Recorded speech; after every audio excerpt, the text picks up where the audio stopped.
Patok online ang 5 magkakaibigang mula sa Makilala, Cotabato. Ang magtotropang millennial hanip sa galing sa pagkanta ng classic love songs. Kilalanin sila sa report ni Rial Soroche ng RTV1 Mindanao.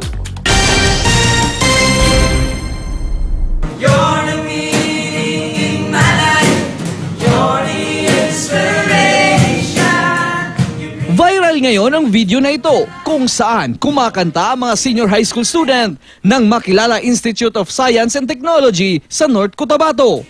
Millennials man, classic songs ang kanilang binabanatan. Sila ang magkakaibigang Fred Carl Sales, Jemrel Martin, Jan Gonzaga, Mac Lester at Jerome Yabot.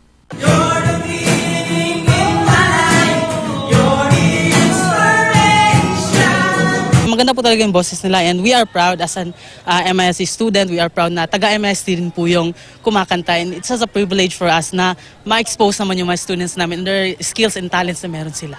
Ang kanta nila sir is oldies pero gibuhat nila kanang new version na as makarelate ang mga millennials. Labis naman itong ikinatuwa ng pamunuan ng paaralan dahil mahirap man sila sa buhay pero mayaman naman sila sa mga talento. Naniniwala raw siya na malayo ang marating nitong mga estudyante. Masaya ko kasi these are people na who was less in life and they were given an opportunity na makawala sa vicious cycle of poverty ba? O nakita ko nagkakaroon ng chance eh. Ang lead vocalist ng grupo na si Jemrel Martin, isang katutubo at 22 taong gulang na, pero nasa senior high school pa lang.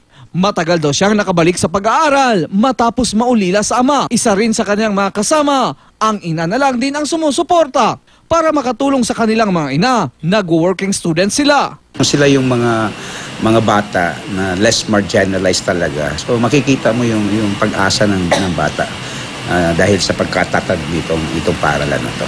Nangangako ang pamunuan ng paaralan at Makilala LGU na patuloy nilang susuportahan ang kabataang kapos sa pera pero mayaman sa talento. Etong mga batang ito, sir, ito talaga yung mga hindi yung mabulakbol, mababait na bata. Yun nga, lahat yung mga comments doon sa Facebook, tama yung sinasabi nila. During vacant time, etong mga batang ito ang hilig kumanta. Nagja-jam talaga yan sila, sir. During lunchtime, habang kumakain kami, may nanghaharana sa amin. Rial Soroche, Nagbabalita, Pilipinas.